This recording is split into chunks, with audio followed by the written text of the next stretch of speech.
ظہر کی نماز ادا کرنے کے بعد اس وقت میں نے دعا کے لیے ہاتھ اٹھائے ہوئے تھے، تبھی ماں جی کی آواز مجھے سنائی دی۔ ارے زینب، سنتی ہو؟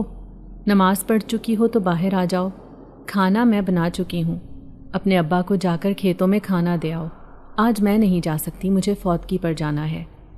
اماں کی بات سن کر میں نے جلدی جلدی سے دعا ختم کی اور کچن میں آ کر میں اماں کو کہنے لگی کہ اماں، راستے میں بہت سارے لوگ ہوتے ہیں اور آپ کو پتہ ہے کہ مجھے اس چیز سے بہت ہی زیادہ الجھن ہوتی ہے، مجھے اچھا نہیں لگتا کسی نامحرم کی نظر مجھ پر پڑے۔ مگر اماں کہنے لگیں کہ کیا کروں بیٹی، مجبوری ہے، اب تم خود بتاؤ کہ ایک تو میری طبیعت بھی ٹھیک نہیں ہے، اوپر سے مجھے فوتگی میں بھی جانا ہے، ایسے میں اگر میں تمہارے ابا کو کھانا دینے کھیتوں میں چلی گئی تو بہت دیر ہو جائے گی اور باقی عورتیں چلی جائیں گی، میں پھر اکیلے کس کے ساتھ جاؤں گی؟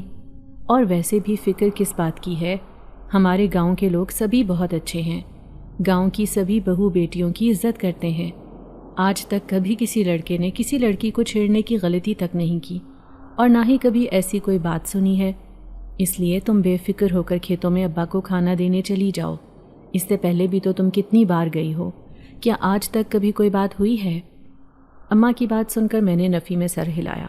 اماں کی بات بالکل درست تھی، ہمارے گاؤں کا ماحول بہت ہی زیادہ صاف ستھرا تھا، تمام مرد عورتوں کی عزت کرتے تھے اور اگر راستے میں مجھے کوئی لڑکا دیکھتا تو مجھے دیکھ کر اپنا سر جھکا لیتا تھا، مگر اس کے باوجود بھی مجھے اچھا نہیں لگتا تھا گھر سے نکلنا یا اکیلے کہیں پر جانا۔ اماں کی موجودگی میں پھر الگ بات ہو جاتی تھی، مگر جب مجھے کہیں اکیلے جانا پڑتا تھا تو میں اس بات سے سخت جھنجھلا جاتی تھی۔ اماں مجھے کہتیں کہ گاؤں کی سبھی لڑکیاں اکیلی ہی آتی جاتی ہیں اور گاؤں کا ماحول اس قدر پرامن ہے، پتہ نہیں تمہیں آخر مسئلہ کس چیز سے ہے۔ میں مجبوری کے عالم میں ہی گھر سے باہر نکلا کرتی تھی۔ جب میں تیار ہو گئی تو اماں کہنے لگیں کہ یہ دودھ کا پیالہ بھی لے جاؤ، دوپہر کے کھانے کے بعد تمہارے ابو ٹھنڈا دودھ پینے کے عادی ہیں۔ جب میں کھانا لے کر کھیتوں میں آئی تو سورج کی تپش سے مجھے اپنی جلد جھلستی ہوئی محسوس ہو رہی تھی اور پھر میں تیز تیز قدم اٹھاتے ہوئے ابا کے پاس پہنچ گئی تھی۔ ابا مجھے دیکھ کر دل سے مسکرا دیے اور کہنے لگے کہ آج تمہاری ماں خود نہیں آئی، کیا ہوا ہے، اس کی طبیعت ٹھیک ہے؟ ابا کو میں نے بتایا کہ اماں فوتگی پر گئی ہیں، اسی لیے میں آئی ہوں۔ کھانا میں نے وہیں پر درخت کے نیچے بچھی چارپائی پر رکھ دیا تھا۔ پھر ابا جب ہینڈ پمپ پہ ہاتھ منہ دھونے کے لیے گئے تو میں بھی ابا کے ساتھ ہی وہاں پر چلی گئی۔ اس وقت مجھے پیاس بھی شدت کی محسوس ہو رہی تھی اور میں وہ ٹھنڈا پانی پینا چاہتی تھی۔ ایک دم مجھے ایسے محسوس ہوا جیسے میں نے کھانے کے پاس کسی سانپ کو دیکھا ہو۔ جب میں نے پلک جھپک کر دیکھا تو وہاں پر کچھ بھی نہیں تھا۔ اس بات کو میں نے اپنا وہم سمجھا کہ شاید میں دھوپ میں چلتی ہوئی آ رہی ہوں، اس وجہ سے میری آنکھوں کو دھوکا ہوا ہے۔ جب ہم کھانے کے پاس پہنچے تو یہ دیکھ کر میں حیران رہ گئی کہ تمام کھانا تو اپنی جگہ پر جوں کا توں موجود تھا، مگر دودھ کا پیالہ خالی ہو چکا تھا۔ اب ہم لوگوں نے حیرت سے ادھر ادھر دیکھا، آس پاس کوئی جانور بھی نہیں تھا، تو یہ دودھ کا پیالہ کیسے خالی ہو گیا؟ مجھے پریشان دیکھ کر ابا کہنے لگے کہ ہو سکتا ہے راستے میں ہی گر گیا ہو۔ تب میں خاموشی سے ابا کے ساتھ بیٹھ گئی۔ مجھے اچھے سے یاد تھا ابھی جب میں نے اس چارپائی پر کھانا رکھا تھا تو اس پیالے میں دودھ موجود تھا۔ پھر میں نے یہ سوچ کر اپنی سوچ کو جھٹک دیا کہ ہو سکتا ہے کہ آس پاس کوئی بلی موجود ہو، اور پھر جب میں گھر واپس آئی تو بار بار مجھے ایسے محسوس ہوتا تھا جیسے میرے پیچھے کوئی چل رہا ہو۔ مجھے واضح اپنے پیچھے کسی کے قدموں کی چاپ محسوس ہوتی تھی، اور جب میں پلٹ کر دیکھتی تو میرے پیچھے کوئی بھی موجود نہیں ہوتا۔ یہ دیکھ کے میں پریشان رہ گئی کہ آج سے پہلے تو میرے ساتھ ایسا کبھی نہیں ہوا، مجھے پہلے ایسا کبھی محسوس نہیں ہوا تھا، اور نہ ہی میں اس قدر وہمی تھی کہ ذرا ذرا سی بات کو اپنے ذہن پر مسلط کر لیتی، مگر یہ احساس میرے لیے حیران کن تھا اور اس کے ساتھ ساتھ مجھے خوفزدہ کر دینے کے لیے بھی کافی تھا۔ جب میں گھر آئی تو اماں بھی گھر سے جا چکی تھیں۔ وہ مجھے بتا کر گئی تھیں کہ وہ شام سے پہلے گھر واپس نہیں آئیں گی، شام کے لیے میں کھانا آج خود ہی بنا لوں۔ جب میں خود کچن میں کھانا کھانے کے لیے آئی تو مجھے ایسے محسوس ہوا جیسے کچن میں نے کالے رنگ کی کوئی چیز فرش پر رینگتے ہوئے دیکھی ہو۔ ایک دم میں بوکھلا گئی، مجھے ایسے محسوس ہوا تھا جیسے سانپ یہاں پر رینگ رہا ہو۔ اب جب میں نے آنکھیں کھول کر غور سے دیکھا تو یہاں پر کچھ بھی نہیں تھا۔ پتہ نہیں آج بار بار میری آنکھوں کو دھوکا کیوں ہو رہا ہے، میں بڑبڑانے لگی تھی۔ کھانا کھانے کے بعد مجھے چائے کی طلب محسوس ہونے لگی۔ جیسے ہی چائے بنانے کے لیے میں نے دیگچے سے ڈھکن اٹھایا تو میرا منہ کھلے کا کھلا رہ گیا۔ کیونکہ پورا برتن خالی تھا، اس میں دودھ کا نام و نشان تک باقی نہیں تھا۔ اب میں سر پکڑ کر رہ گئی کہ یہ سب کیا ہو رہا تھا۔ مجھے اس وقت چائے کی طلب ہو رہی تھی۔ تبھی پھر میں نے پڑوس میں اپنی دوست سے ایک دودھ کا کپ ادھار لیا اور چائے پی کر اپنے کمرے میں آ کر لیٹ گئی تھی۔ سوئے ہوئے مجھے تھوڑی ہی دیر ہوئی تھی جب مجھے ایسا محسوس ہو رہا تھا جیسے میرے پاؤں پر کوئی چیز رینگ رہی ہو۔ اس بات کو بھی میں نے اپنا وہم سمجھا اور آنکھیں بند کر کے میں نیند کی وادیوں میں کھوئی رہی، مگر یہ احساس بہت ہی زیادہ زوراور تھا اور اب وہ لمس رینگتا ہوا مجھے میرے باقی وجود پر محسوس ہونے لگا تھا۔ میں نے خوف کے مارے آنکھیں کھول دیں مگر میرے آس پاس کوئی بھی نہیں تھا۔ میں حیران پریشان رہ گئی۔ میں نے واضح طور پر اپنے وجود پر کسی چیز کو رینگتے ہوئے دیکھا تھا، مگر یہاں پر تو کچھ بھی نہیں تھا۔ یہ میرے ساتھ آج کیا ہو رہا تھا؟ آج سے پہلے تو مجھے نہ کبھی ایسا احساس ہوا تھا اور نہ ہی مجھے کبھی کوئی وہم ہوا تھا، مگر آج دوپہر سے میرے ساتھ جو کچھ بھی ہو رہا تھا اس نے مجھے چونکنے پر اور پریشان ہونے پر مجبور کر دیا تھا۔ شام کو جب اماں گھر آئیں تو انہیں بھی میں نے دودھ والی بات بتا دی۔ اماں کہنے لگیں کہ میں ان بلیوں سے سخت تنگ آ چکی ہوں۔ تمہیں بھی میں کتنی بار کہہ چکی ہوں کہ کچن کا دروازہ بند کر کے رکھا کرو، مگر تم میری بات کو سنتی ہی نہیں ہو۔ تبھی مجھے خیال آیا کہ میں نے تو خود کچن کا دروازہ کھول دیا تھا، شاید بلی ہی سارا دودھ پی گئی تھی، اور پھر یہ سوچ کر مجھے کچھ قدرے اطمینان ہو گیا۔ اماں کہنے لگیں کہ میرے ہوتے ہوئے تو کبھی ایسا کچھ بھی نہیں ہوا۔ جب بھی میں گھر سے باہر جاتی ہوں تم ہمیشہ کچن کا دروازہ کھول دیتی ہو، اور کبھی کھانا خراب کروا دیتی ہو تو کبھی دودھ سرے سے غائب ہو جاتا ہے۔ تمہاری لاپرواہیوں سے میں سخت تنگ آ گئی ہوں۔ اگلے گھر جا کر تم کیا کرو گی؟ ایسی باتوں پر تو ساسیں چھٹیاں پکڑ کر گھر سے نکال دیتی ہیں۔ تم نہیں جانتی آج کل کی عورتوں کو، وہ ذرا سی غلطی بھی برداشت نہیں کر سکتی۔ انہیں بہو ہر حال میں چست اور ہر لحاظ سے مکمل چاہیے ہوتی ہے۔ اماں کا بھاشن پھر سے شروع ہو گیا تھا۔ گو کہ میں کوئی لاپرواہ اور پھوہر سی لڑکی نہیں تھی، میں بھی اچھی خاصی سلیقہ شعار لڑکی تھی، سینہ پرونا اور گھر کے سارے کام جانتی تھی۔ میٹرک تک میں نے تعلیم حاصل کی تھی اور مزید خواہش رکھنے کے باوجود بھی میں آگے تعلیم جاری نہیں رکھ سکی تھی۔ ایک تو ابا کی کم آمدنی تھی اور دوسرا اماں کے بے حد خدشات، اور تیسرا ہمارے گاؤں کے آس پاس ایسا کوئی اسکول کالج نہیں تھا جہاں پر میں میٹرک سے آگے تعلیم حاصل کر سکتی، اور پرائیویٹ پڑھنا اتنا آسان بھی نہیں تھا کیونکہ گاؤں میں کوئی پڑھا لکھا نہیں تھا، اور اگر مجھے پڑھائی میں مدد کی ضرورت پڑتی تو کوئی میری مدد کرنے کو تیار نہ ہوتا۔ جب ہی میں نے اپنی اس خواہش کو دل ہی دل میں دبا لیا تھا، مگر میں نے پھر گاؤں کے درس میں جانا شروع کر دیا تھا۔ یہ درس گاہ ابھی کچھ ٹائم پہلے ہی بنی تھی۔ پھر میں نے اس درس گاہ میں ناظرہ اور حفظ کیا تھا۔ اس کے بعد میں بالکل بدل کے رہ گئی تھی۔ میں پردہ کرنے لگی تھی، اور وہ بہت ساری باتیں، بہت ساری چیزیں جو اس مدرسے سے پہلے میری روٹین میں شامل تھیں، جیسے اکثر میں ریڈیو پر گانے سنتی، ٹی وی پر ڈرامے بھی دیکھتی اور اکثر خود بھی گانے گنگناتی تھی، مگر اب مجھے معلوم ہوا تھا کہ یہ سخت گناہ تھا۔ ان کاموں سے اللہ نے انسان کو دور رہنے کو کہا ہے۔ اب یہ باجی کی صحبت کا اثر تھا کہ آہستہ آہستہ میں نے تمام برائیوں کو، گناہوں کو چھوڑ دیا تھا اور اللہ اور اس کے رسول کے حکم کے مطابق زندگی گزارنے لگی تھی۔ ابھی کچھ دن پہلے باجی نے مجھے پیغام بھجوایا تھا کہ میں دوبارہ سے درس میں جانا شروع کر دوں، کیونکہ اب باجی کے اکیلے کی بس کی بات نہیں ہے کہ وہ بچیوں کو پڑھا سکیں، انہیں میری مدد کی ضرورت ہے۔ ویسے بھی میرا شمار ان کے خاص شاگردوں میں ہوتا تھا اور وہ مجھے بہت پسند کرتی تھی۔ ان کا کہنا تھا کہ میں نے کتنے ہی شہروں میں، کتنے ہی گاؤں میں بچیوں کو تعلیم دی ہے، مگر تمہارے جیسی ذہین اور ہر بات کو آسانی سے سمجھ لینے والی لڑکی میں نے اپنی پوری زندگی میں نہیں دیکھی۔ جب میں اماں کے سامنے ان تعریفوں کا ذکر کرتی تو اماں کہتی کہ اگر وہ تمہیں گھر میں آ کر دیکھ لیں اور میرے ساتھ زبان چلاتے ہوئے دیکھ لیں تو وہ اپنی بات سے مکر جائیں، اپنے الفاظ واپس لے لیں گی۔ تب میں مصنوعی انداز میں اماں سے ناراض ہو جاتی، انہیں کہتی کہ کیا میں اتنی بری ہوں جو آپ میرے بارے میں ایسا کہہ رہی ہیں؟ وہ ہنستے ہوئے کہتی ہیں کہ تم اس سے بھی زیادہ بری ہو، اور میں کسی دن تمہاری باجی کو اس بارے میں بتا کر تمہیں ضرور ڈانٹ پڑواؤں گی۔ آج اماں نے پھر زیادہ دودھ لے کر کاٹ لیا تھا اور رات کو مجھے کہنے لگیں کہ اگر کچن میں جانا ہوا تو واپسی پر اس کا دروازہ اچھے سے بند کر لینا، آج بھی دودھ چولہے پر پڑا ہوا ہے، ایسا نہ ہو کہ آج بھی صبح کی چائے کے لیے دودھ نہ بچے۔ میں نے پھر اماں کی تاکید کو مد نظر رکھتے ہوئے دروازہ اچھے سے بند کیا اور پھر اپنے کمرے میں آ گئی تھی۔ صبح فجر کی نماز پڑھنے کے بعد میں تھوڑی دیر کے لیے سو گئی تھی۔ جبھی اماں کے غصے کی آواز پر میں ہڑبڑا کر اٹھ بیٹھی۔ وہ مجھے کہنے لگیں کہ تمہارا باپ اب کام پر جا رہا ہے، مجھے بتاؤ میں اسے ناشتے میں کیا دوں۔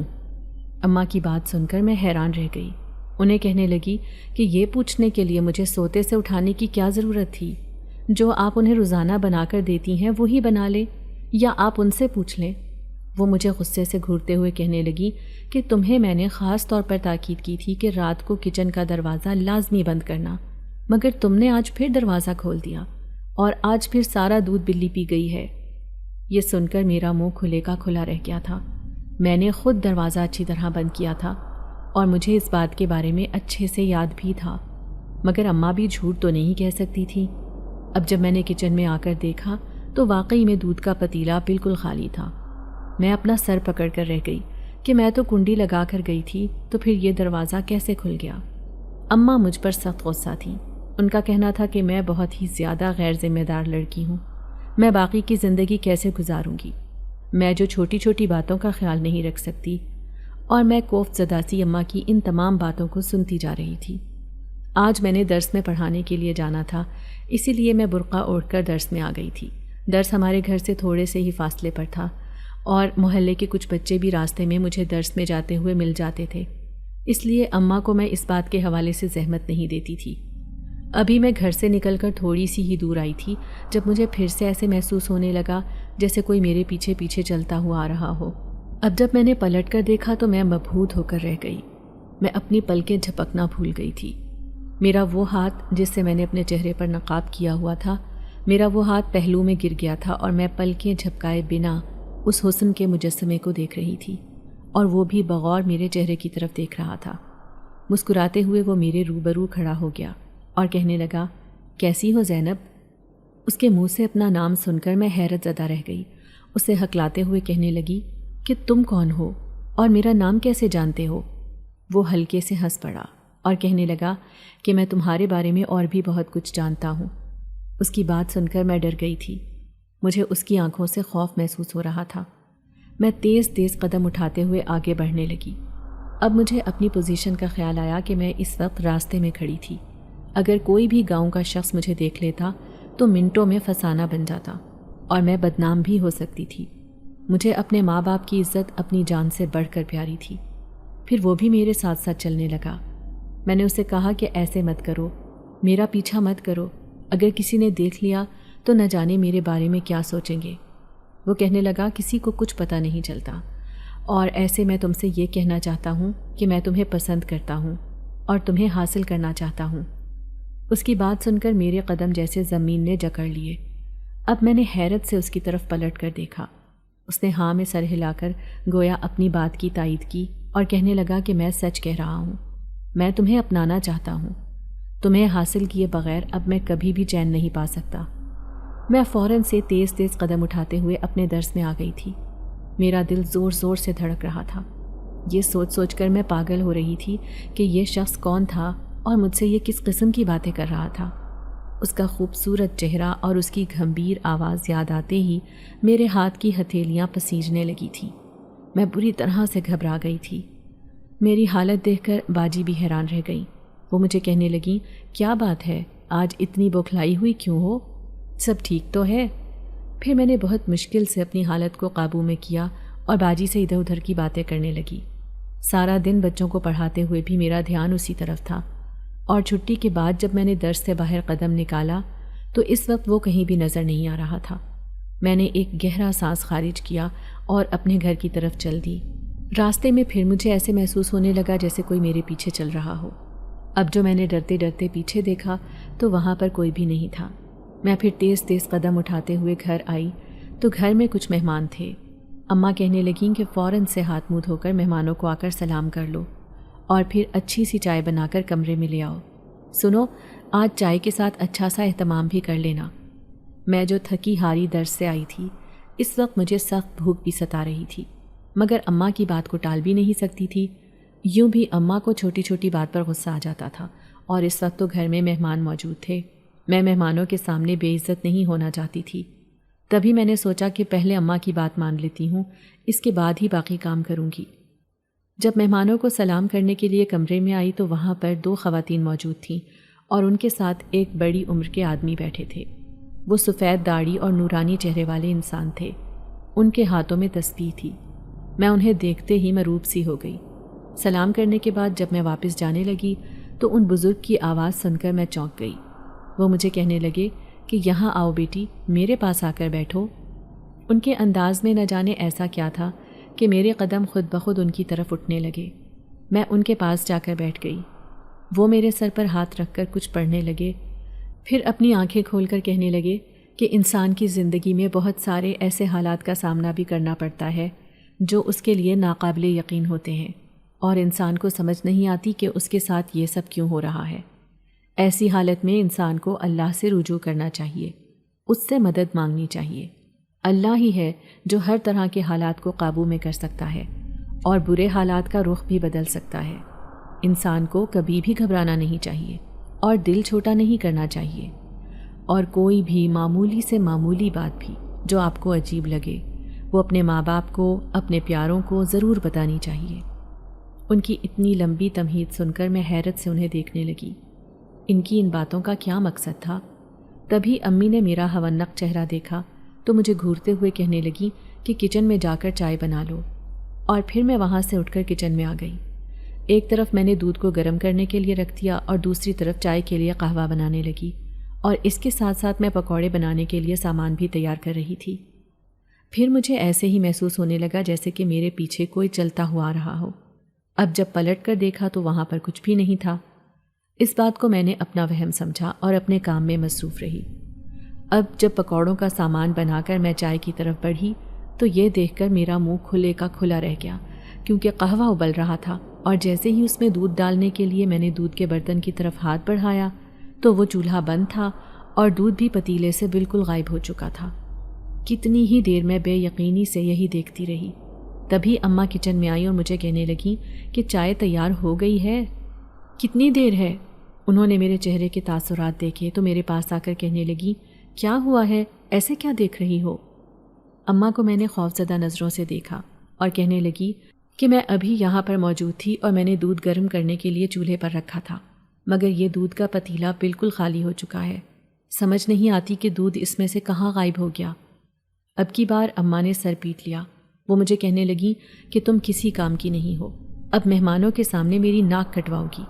اب میں چائے کیسے بناؤں؟ سارا دودھ تو اسی پتیلے میں تھا۔ پھر وہ شبو کے گھر سے چائے کے لیے دودھ لے کر آئیں، مگر ان کا موڈ سخت خراب تھا۔ وہ مجھے کہنے لگی کہ تمہاری کچن میں موجودگی میں بلی آ کر برتن خالی کر کے چلی گئی اور تمہیں پتہ بھی نہیں چلا۔ اور میں سوچ میں پڑ گئی کہ اگر بلی نے برتن خالی کیا تھا تو اس نے چولہا کیسے بند کیا؟ کیا بلی کے ہاتھ بھی تھے؟ اب تو مجھے انجانے سے خوف کا احساس ہو رہا تھا اور میں اس بات کو اپنا وہم بھی نہیں سمجھ سکتی تھی۔ مجھے اپنے پیچھے کسی کی قدموں کی چاپ کا احساس ہونا، اپنے وجود پر کسی کے لمس کا محسوس ہونا، کسی کا مجھے چھو کر گزر جانا، یہ سب میرا وہم نہیں ہو سکتا۔ تو پھر یہ سب کیا تھا؟ اب میں نے نماز میں اور پابندی شروع کر دی اور پہلے سے زیادہ قرآنی آیات کا ورد کرنے لگی۔ ہر وقت میں خود کو قرآنی آیات کے حصار میں رکھتی تھی۔ تو اب میں خود کو پرسکون محسوس کرنے لگی۔ ایسا لگنے لگا جیسے میں حفاظتی حصار میں آ گئی ہوں، اب کوئی میرا کچھ نہیں بگاڑ سکتا۔ اب اماں نے خود ہی رات کو کچن کا دروازہ اچھے سے بند کرنا شروع کر دیا تھا، مگر ایک دن اماں بھی سخت پریشان تھی۔ وہ کہنے لگیں کہ میں نے خود کچن کا دروازہ بند کیا تھا، اور صبح جب اٹھی تو دروازہ تو بند تھا مگر دودھ برتن میں سے غائب تھا۔ زینب کے ابو، مجھے یہ سب ٹھیک نہیں لگ رہا، آخر ہمارے گھر سے یہ دودھ کیوں غائب ہو رہا ہے؟ پہلے تو میں سمجھتی تھی کہ یہ زینب کی لاپرواہی کا نتیجہ ہے، مگر اب تو میں ہر ایک چیز کا خود خیال رکھتی ہوں، تو پھر ایسا کیوں ہو رہا ہے؟ ابو کہنے لگے کہ تمہارا وہم ہے اور کوئی بات نہیں۔ تبھی اماں نے کچھ دن بعد مجھے کہا کہ اس دن جو لوگ تمہیں دیکھنے کے لیے آئے تھے انہوں نے تمہیں پسند کر لیا ہے، اب وہ جلد ہی شادی کرنا چاہتے ہیں۔ یہ سن کر میں حیران رہ گئی۔ تبھی میری نظر کے سامنے اس شخص کی شبیہ گھوم گئی جو مجھے راستے میں ملا تھا۔ اس کی کچھ کہتی ہوئی نظریں اور وارفتگی سے مجھے دیکھنا مجھے بار بار ڈسٹرب کر رہا تھا۔ میں نے اماں کی کسی بات کا جواب نہیں دیا۔ یوں بھی ہمارے ہاں بیٹیاں ان معاملات میں نہیں بولتی تھیں۔ میں نے بھی امی ابو کی مرضی کے آگے خاموشی سے سر جھکا دیا تھا۔ صرف اتنا ہی میں نے اماں کو کہا کہ میں ابھی درس میں جانا چاہتی ہوں کیونکہ بچوں کو ابھی میری ضرورت ہے، آپ مجھے درس میں جانے سے منع نہیں کریں گی۔ اماں کہنے لگیں کہ ٹھیک ہے، جب تک تمہاری شادی نہیں ہو جاتی تب تک تم درس میں بچوں کو پڑھا سکتی ہو۔ اور آج پھر جب میں درس میں جانے لگی تو مجھے ایسے محسوس ہوا جیسے کوئی مجھے آوازیں دے رہا ہو۔ اب جب میں نے غور کیا تو یہ وہی گھمبیر آواز تھی جو مجھے اسی دن سنائی دی تھی۔ میں نے پلٹ کر دیکھا تو وہ شخص میری طرف بھاگتے ہوئے آ رہا تھا۔ میرے سامنے آ کر کہنے لگا کہ آپ کو میں نے اس دن بتایا تھا کہ میں آپ کو پسند کرتا ہوں اور آپ کو حاصل کرنا چاہتا ہوں، مگر آپ نے میری بات کا جواب نہیں دیا۔ مجھے لگتا ہے کہ آپ نے مجھے سنجیدگی سے لیا ہی نہیں۔ اس کی بات سن کر میں نے سر جھکا دیا۔ میں اسے کہنے لگی کہ راستے میں لڑکی کو روک کر اس طرح کی بات کرنا شریفوں کا وتیرہ نہیں ہے، اور آپ کو بھی یہ سب زیب نہیں دیتا، اور ویسے بھی میرے گھر والے میرا رشتہ طے کر چکے ہیں، کچھ دنوں میں میری شادی ہونے والی ہے۔ میرا اتنا کہنا ہی تھا کہ اس کا چہرہ غصے سے سرخ پڑ گیا، اس کی آنکھیں لال انگارہ ہو گئیں۔ وہ مجھے بازو سے پکڑ کر غصے سے جھنجھوڑتے ہوئے کہنے لگا کہ جو چیز مجھے پسند آ جاتی ہے وہ میں کسی اور کے لیے کبھی نہیں چھوڑتا۔ اب تم مجھے پسند آ گئی ہو تو میں ہر حال میں اپنا کے رہوں گا۔ ایسا کہتے ہوئے اس نے ایک دم مجھے چھوڑ دیا۔ اب جب میری نظر اس کے ہاتھوں پر پڑی تو میرا منہ حیرت سے کھلے کا کھلا رہ گیا۔ اس کے ہاتھ بری طرح سے جل گئے تھے اور بے پناہ سرخ لگ رہے تھے۔ میں نے اس کے ہاتھوں کی طرف دیکھ کر کہا کہ یہ سب کیا ہے؟ اس نے اپنے ہاتھ پشت پر باندھ لیے اور کہنے لگا کہ کچھ نہیں، تمہیں میری فکر کرنے کی ضرورت نہیں ہے، تم اس رشتے سے انکار کر دو، تم میرے علاوہ کسی اور کی نہیں ہو سکتی اور نہ ہی میں تمہیں کسی اور کا ہونے دے سکتا ہوں۔ یہ کہہ کر وہ وہاں سے چلا گیا تھا، مگر میں خوفزدہ سی ہو گئی تھی۔ مجھے اس شخص کے جنون سے خوف محسوس ہو رہا تھا۔ ہر دوسرے تیسرے دن وہ میرا راستہ روک کر کھڑا ہو جاتا اور مجھے کہتا کہ اپنا رشتہ توڑ دو اور میرے ساتھ چلو، میں تم سے شادی کرنا چاہتا ہوں۔ ایک دن میں اس کی بات پر غصے سے پھٹ پڑی۔ اسے کہنے لگی کہ تمہیں حیا آنی چاہیے، تم کیسی باتیں کر رہے ہو؟ اگر تم مجھ سے شادی کرنا چاہتے ہو تو تم اپنے گھر والوں کو لے کر آؤ، میرے ماں باپ سے بات کرو، تم مجھے کس رشتے کی حیثیت سے تنگ کر رہے ہو؟ مجھے یہ سب پسند نہیں ہے، اور ویسے بھی جہاں پر میرے ماں باپ میری شادی کریں گے میں وہیں پر شادی کروں گی۔ اور یہ بات سچ بھی تھی۔ تب مجھے حیرت کا جھٹکا لگا، میری آنکھوں کے سامنے اندھیرا چھانے لگا۔ خوف سے میرا برا حال ہو گیا کیونکہ میں نے دیکھا کہ سامنے میرے ابا کھڑے تھے۔ ان کے چہرے پر بے یقینی سی بے یقینی تھی، چہرے کا رنگ بھی زرد پڑ رہا تھا، ان کی آنکھوں میں واضح خوف نظر آ رہا تھا۔ وہ مجھے پلکیں جھپکائے بنا دیکھ رہے تھے۔ اب مجھے سخت ڈر محسوس ہونے لگا کہ ابا نے مجھے اس شخص کے ساتھ دیکھ لیا ہے، نہ جانے ابا میرے بارے میں کیا سوچیں گے، کہیں وہ ایسا نہ سمجھ لیں کہ میرا اس کے ساتھ چکر چل رہا ہے اور میں ان کی نگاہوں میں دھول جھونک کر اس کے ساتھ کچھ غلط کر رہی ہوں۔ اب کی بار میں نے غصے سے اس شخص کو دیکھا مگر وہ وہاں پر موجود نہیں تھا۔ میں حیران پریشان سی چاروں طرف دیکھنے لگی، دور دور تک وہ کہیں نظر نہیں آ رہا تھا، حالانکہ یہاں پر آس پاس کوئی عمارت نہیں تھی جہاں جا کر کوئی انسان چھپ سکے۔ تو پھر وہ اچانک سے کہاں غائب ہو گیا؟ اسے زمین نگل گئی، آسمان کھا گیا۔ میں ابا کے پاس آئی اور انہیں کہنے لگی کہ ابا میری بات سنیں۔ ابا نے کچھ بھی کہے بغیر قدم آگے کی طرف بڑھا دیے اور کہنے لگے کہ گھر چل کر ہم اس بارے میں بات کریں گے۔ میں سخت خوفزدہ تھی کہ میں کیا کروں، ابا کو میں کیسے بتاؤں کہ میں بے قصور ہوں، میرا اس سب میں کوئی قصور نہیں ہے۔ جب ہم گھر آئے تو ابا نے مجھ سے کوئی بات نہیں کی، وہ اپنے کمرے میں چلے گئے اور اماں کو لے کر بھی وہ کمرے میں بند ہو گئے۔ میں نے ان کی باتیں سننے کی کوشش کی مگر مجھے اس میں کامیابی حاصل نہیں ہو سکی، اور پھر میں یہی سوچتے سوچتے اپنے بستر پر لیٹ گئی کہ آخر میں اماں ابا کی غلط فہمی کیسے دور کروں۔ میں یہ سوچ کر بری طرح سے رو رہی تھی، تبھی روتے روتے میری آنکھ لگ گئی۔ مجھے پھر سے ایسے محسوس ہونے لگا جیسے کہ میرے پاؤں پر کوئی چیز لپٹ گئی ہو۔ اب جب میں نے آنکھیں کھول کر دیکھا تو وہ ایک سانپ تھا۔ اس سانپ کے چہرے کا رخ میری طرف تھا، وہ میری آنکھوں میں آنکھیں ڈالے دیکھ رہا تھا، اور اگلا منظر انتہائی دہشتناک تھا۔ ایک دم ہی وہ سانپ اپنی جگہ سے غائب ہو گیا۔ میرے منہ سے زوردار چیخ نکلی اور میں پھر بری طرح سے چیخنے چلانے لگی۔ آواز سن کر اماں ابا میرے کمرے میں آئے، کہنے لگے کیا بات ہے، کیوں اتنا چلا رہی ہو، سب ٹھیک تو ہے؟ ان دونوں کے چہرے پر بھی ہوائیاں اڑ رہی تھیں۔ میں اماں کے ساتھ لپٹ گئی اور کہنے لگی کہ مجھے ڈر لگ رہا ہے، پتہ نہیں میرے ساتھ کیا ہو رہا ہے۔ اماں نے میرے سر پر ہاتھ رکھا اور کہنے لگی کہ فکر مت کرو، سب ٹھیک ہو جائے گا۔ تبھی میں نے ابا کی طرف دیکھا تو وہ نظریں چرانے لگے۔ مجھے ابا سے شرمندگی محسوس ہو رہی تھی۔ میں بے گناہ ہوتے ہوئے بھی سب کی نظروں میں قصوروار ٹھہرا دی گئی تھی۔ ابا سے میں بات کرنا چاہتی تھی مگر مجھے موقع ہی نہیں مل رہا تھا، اور پھر شام ہونے سے پہلے پہلے ابا کہیں چلے گئے۔ میں نے ماں سے پوچھا کہ ابا کہاں گئے ہیں، تو وہ نظر چراتے ہوئے کہنے لگی کہ وہ اپنے ایک رشتہ دار کے گھر میں گئے ہوئے ہیں، آج ان کا وہاں جانا بہت ضروری تھا۔ رات کو جب میں اپنے کمرے میں سونے لگی تو اماں بھی میرے پاس آ کر لیٹ گئیں اور کہنے لگیں کہ آج میں تمہارے پاس سوؤں گی۔ میں تو حیران رہ گئی کہ کیا اماں ابا کو مجھ پر یقین نہیں ہے؟ تبھی اماں نے ایسا کہا ہے۔ میری آنکھوں میں آنسو دیکھ کر اماں کہنے لگی، کیا بات ہے؟ کیا تمہیں ڈر لگ رہا ہے کسی چیز سے؟ میں نے نفی میں سر ہلایا اور پھر میں سو گئی۔ آج میں کتنے دن کے بعد پرسکون نیند سوئی تھی، ورنہ روزانہ ہی عجیب سی بے چینی مجھے محسوس ہوتی تھی۔ اپنے ساتھ کسی اور وجود کا احساس ہوتا تھا اور میں بار بار جاگ جاتی تھی۔ بار بار نیند سے میری آنکھ کھل جاتی تھی اور میں پریشانی سے ادھر ادھر دیکھنے لگتی تھی کہ آخر مجھے ایسا کیوں محسوس ہو رہا ہے؟ کون ہے یہاں پر جو میرے آس پاس تو موجود ہے مگر نظر نہیں آ رہا؟ دوسرے دن شام کے وقت ابا گھر آئے تو بہت پریشان لگ رہے تھے۔ گھر آتے ہی وہ اماں کو اپنے کمرے میں لے گئے اور کتنی دیر تک وہ دونوں کمرے میں باتیں کرتے رہے۔ اب میں بھی حیرت زدہ سی اماں ابا کے کمرے میں آ گئی۔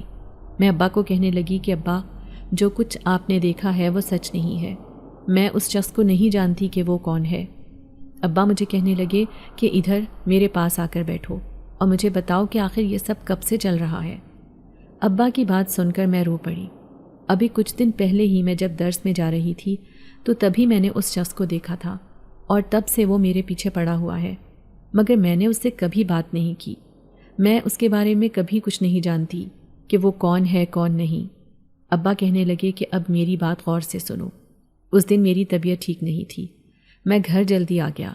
تبھی تمہاری ماں کہنے لگی کہ تمہاری بھی درس سے چھٹی کا وقت ہو گیا ہے اور میں تمہیں جا کر لے آؤں۔ اس لیے میں درس میں آیا تو میں نے تمہیں راستے میں کھڑے باتیں کرتے ہوئے دیکھا۔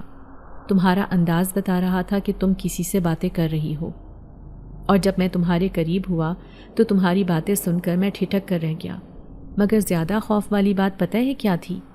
ابا کی بات سن کر میں نے ان کی طرف سوالیہ نظروں سے دیکھا تو وہ کہنے لگے کہ تم اکیلے ہی باتیں کر رہی تھی، تمہارے ساتھ کوئی بھی موجود نہیں تھا۔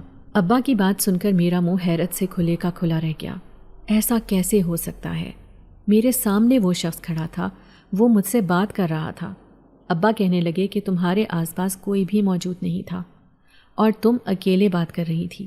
وہاں پر جو کوئی بھی تھا وہ مجھے نظر نہیں آ رہا تھا، اور اس کا مطلب یہ ہے کہ وہ کوئی عام انسان نہیں ہے، اس کا تعلق دوسری مخلوقات سے ہے، اور گھر میں بھی جو عجیب و غریب واقعات ہو رہے ہیں وہ بھی اس بات کی طرف نشاندہی کرتے ہیں کہ ہمارے گھر میں کچھ تو عجیب و غریب چل رہا ہے۔ اس لیے میں اپنے پیر صاحب سے بات کرنے کے لیے آج ان کے آستانے پر گیا تھا، مگر افسوس کہ وہ عمرہ کرنے پر گئے ہوئے ہیں اور کچھ دنوں تک ہی ان کی آمد متوقع ہے۔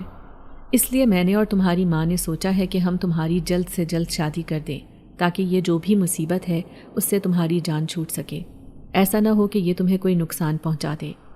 تبھی میرے ذہن میں اس بزرگ کا چہرہ گھوم گیا اور ابا سے میں نے ان بزرگ کی باتوں کا ذکر کیا۔ ان کی باتیں آج بھی مجھے حیران کرتی تھی، اور یہ سب سن کر میں چونک جاتی تھی کہ آخر ان باتوں کا مقصد کیا تھا۔ ابا کہنے لگے کہ اس کا مطلب ہے کہ ان کے پاس کوئی نہ کوئی علم ضرور ہے، اور وہ بات جو تم اور ہم لوگ نہیں جانتے تھے وہ انہوں نے جان لی تھی، اور انہوں نے اپنے انداز میں تمہیں تسلی دی تاکہ تم کہیں مشکلات سے گھبرا نہ جاؤ۔ میں نے ابا کو کہا کہ آپ ان سے بات کریں، انہیں ایک بار گھر بلائیں۔ وہ آخر کون تھے؟ ابا کہنے لگے کہ وہ تمہارے ہونے والے شوہر کے دادا ہیں۔ میری ان سے 2-3 بار بات ہوئی ہے تو مجھے یہی معلوم ہوا تھا کہ وہ ایک روحانی شخصیت ہے، مگر اب تمہاری باتوں سے اس کی تصدیق بھی ہو گئی ہے۔ میں کل ہی جا کر ان سے بات کرتا ہوں، مگر مجھے اس بات کا ڈر بھی ہے کہ وہ تمہارے سسرالی ہیں، ایسا نہ ہو کہ اس بات کو بنیاد بنا کر وہ رشتے سے انکار کر دیں۔ مگر پھر بھی تمہاری زندگی سے زیادہ اہم تو کچھ بھی نہیں ہے، یہ رسک تو پھر لینا ہی پڑے گا۔ ابا کی بات سن کر میں نے سر جھکا لیا۔ اب مجھے شرمندگی ہو رہی تھی کہ میری وجہ سے میرے ماں باپ کو اتنی پریشانی کا سامنا کرنا پڑا۔ اور پھر شام کو جب میں اپنے کمرے میں آئی تو مجھے اپنے کمرے میں وہی شخص ادھر ادھر ٹہلتا ہوا نظر آنے لگا، اور مجھے دیکھ کر وہ غصے سے کہنے لگا، تو تمہیں میری اصلیت معلوم ہو ہی گئی، تم جان گئی ہوگی کہ میں ایک انسان نہیں ہوں، تو آج میں تمہیں اپنا سچ بتا ہی دیتا ہوں کہ میں کون ہوں۔ میں ایک اچھا دھاری ناگ ہوں، اور میں 100 سال کے بعد جا کر انسانی روپ میں آیا ہوں۔ میری ناگن کو انسانوں نے ختم کر دیا تھا، تب سے میں دنیا میں اکیلا ہی گھوم رہا ہوں۔ میں نے ان لوگوں سے بدلہ لے لیا جو گناہ انہوں نے میری ناگن کو مجھ سے چھین کر کیا، میں نے ان سے انتقام بھی لے لیا۔ پھر بھی میرا یہاں سے جانے کو دل نہیں کر رہا تھا۔ اس دن گھومتے پھرتے میری تم پر نظر پڑی، تمہیں دیکھ کر میں اپنا دل ہار گیا۔ تم دیکھنے میں ہو بہو میری ناگن جیسی ہو، وہی آنکھیں، وہی زلفیں۔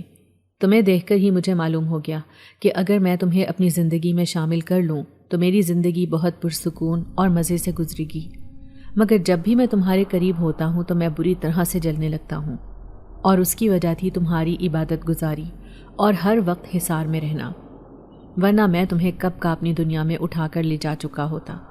مگر فکر مت کرو، تم کیا سمجھتی ہو کہ تم اس حصار کے ذریعے سے خود کو مجھ سے بچا لوگی، خود کو مجھ سے دور رکھ پاؤ گی، اور میں تمہیں چھوڑ کر اپنی دنیا میں چلا جاؤں گا؟ ایسا نہیں ہو سکتا۔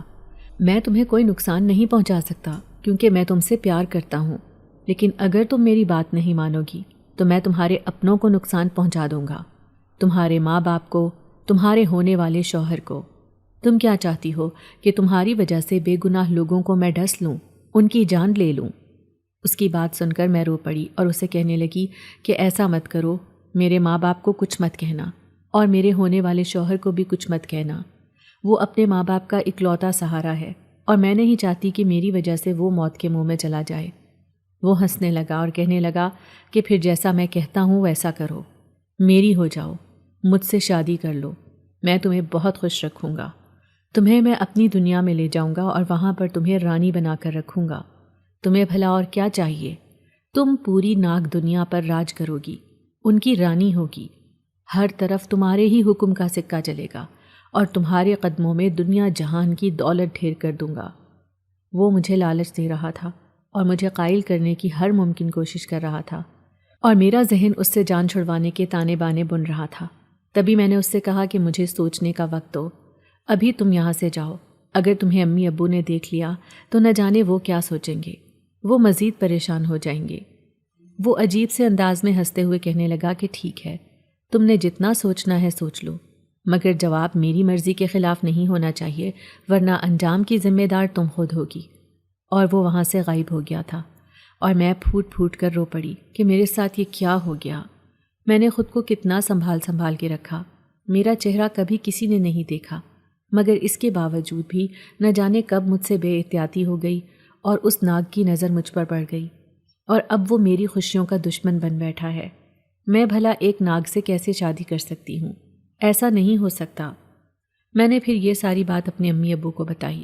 ابو کہنے لگے کہ کل ہی میں اس بارے میں کچھ کرتا ہوں، اور پھر اگلے ہی دن وہ میرے سسرال میں چلے گئے تھے۔ انہوں نے میرے ہونے والے شوہر کے دادا سے ساری بات کہی تو یہ سن کر وہ کہنے لگے کہ میں پہلے ہی سمجھ گیا تھا کہ اس لڑکی کے ساتھ کوئی پراسرار معاملہ چل رہا ہے، مگر میں نہیں جانتا تھا کہ یہ معاملہ اتنا گھمبیر ہے۔ بہرحال تم لوگ پریشان نہ ہو، میں دیکھتا ہوں کہ اس کا کیا حل ہو سکتا ہے۔ اور پھر وہ اسی وقت ابو کے ساتھ ہمارے گھر میں آ گئے تھے۔ انہوں نے ابو کی بات کی لاج رکھی تھی، یہ بات انہوں نے کسی کو بھی نہیں بتائی تھی۔ جب میرے ابو نے ان سے درخواست کی کہ میری بیٹی کی عزت آپ کے ہاتھ میں ہے تو وہ کہنے لگے کہ تمہاری بیٹی میری بھی بیٹی ہے، ہماری عزت سانجھی ہے، اور میں کبھی بھی ایسی ویسی کوئی بات نہیں کروں گا جس سے تمہاری بیٹی کی عزت پر حرف آئے۔ اور فکر مت کرو، یہ سب کچھ جو اس کے ساتھ ہو رہا ہے اس میں وہ بالکل بھی قصوروار نہیں ہے۔ میں جانتا ہوں بڑی نیک اور بڑی پاک باز بچی ہے، اور تبھی تو ابھی تک وہ اس کے شر سے محفوظ ہے، ورنہ اگر وہ دین سے دور ہوتی تو اب تک وہ اسے اپنی دنیا میں لے جا چکا ہوتا۔ اور پھر جب بابا جی ہمارے گھر آئے تو انہوں نے آتے ہی گھر میں حصار قائم کر دیا۔ کہنے لگے کہ اب وہ خبیث اس گھر کے اندر داخل نہیں ہو سکتا، میں اس کا انتظام کرتا ہوں۔ ان کی بات بالکل ٹھیک تھی۔ مجھے وہ گھر کے باہر کھڑا نظر آ رہا تھا، وہ بار بار مجھے غصے سے گھور رہا تھا اور بار بار دھمکیاں دے رہا تھا۔ جب یہ بات میں نے بابا جی کو بتائی تو وہ کہنے لگے کہ وہ کچھ بھی نہیں کر سکتا، وہ صرف دھمکیاں دے رہا ہے۔ اور پھر بابا جی نے صحن میں بیٹھ کر پڑھائی شروع کر دی تو وہ اور بھی غصے میں آ گیا تھا۔ کافی دیر تک بابا جی گھر میں پڑھائی کرتے رہے اور پھر جب گھر سے باہر نکل گئے تو اب انہوں نے ایک جگہ پر دائرہ بنا لیا۔ رات کا سناٹا چھایا ہوا تھا، سب لوگ اپنے اپنے گھروں میں موجود تھے اور اس وقت بابا جی کے سامنے وہ ناگ کھڑا تھا۔ بابا جی اسے کہنے لگے کہ تم یہاں سے دور چلے جاؤ، آج کے بعد تم یہاں پر مجھے نظر نہ آؤ، ورنہ مجھ سے برا کوئی نہیں ہوگا، تم اپنی جان سے ہاتھ دھو بیٹھو گے۔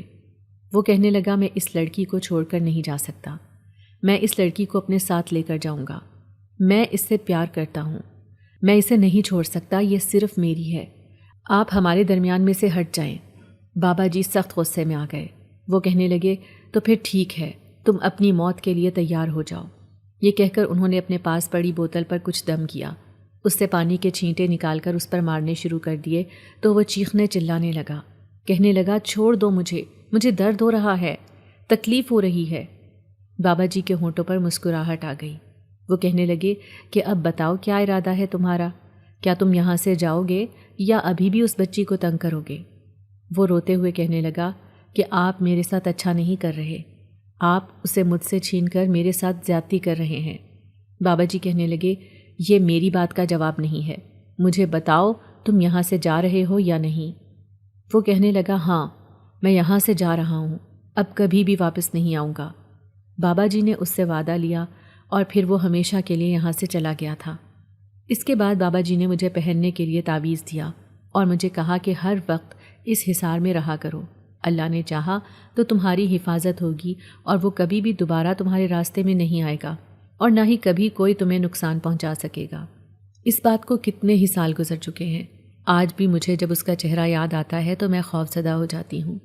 بابا جی کا بھی انتقال ہو گیا ہے اور میں اب اپنے گھر میں خوش و خرم ہوں۔ جب بھی میں کبھی سانپ دیکھتی ہوں یا کبھی کسی اچھا دھاری ناگ کا نام سنتی ہوں تو خوف سے میرے رونگٹے کھڑے ہو جاتے ہیں، کیونکہ مجھے اپنی تکلیف، اپنا بیتا ہوا کل یاد آ جاتا ہے۔ میرے شوہر اور سسرال والے ابھی تک اس حقیقت سے لا علم ہیں۔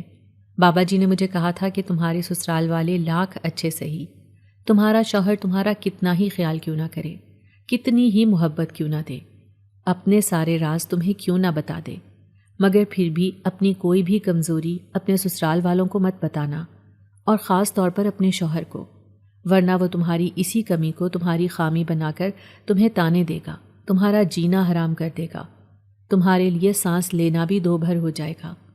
بابا جی کی بات پر عمل کرتے ہوئے میں نے اس بات کے بارے میں کسی کو بھی نہیں بتایا تھا۔ شروع میں میرے ماں باپ بہت پریشان تھے کہ وہ ناگ دوبارہ نہ آ جائے اور دوبارہ کہیں وہ میری زندگی میں زہر نہ گھول دے، مگر ایسا کبھی نہیں ہوا، اور میں اس بات پر خدا کا شکر ادا کرتی ہوں کہ اس نے مجھے اس کے شر سے محفوظ رکھا۔ شاید اس کی وجہ یہ بھی تھی کہ میں خدا سے قریب تھی، ہر وقت قرآنی آیات کے حصار میں رہتی تھی، تبھی اس نے مجھے نقصان نہیں پہنچایا۔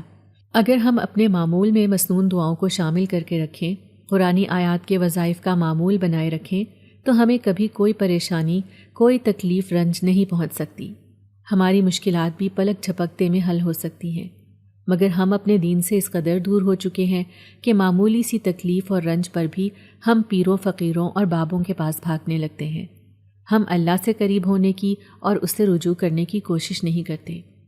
اب میرے 3 بچے ہیں اور تینوں کو میں نے بچپن سے ہی اللہ سے دعا مانگنا اور نماز پڑھنے کی عادت ڈال دی ہے۔ میری اس بات پر میرے سسرال والے بھی بہت خوش ہیں۔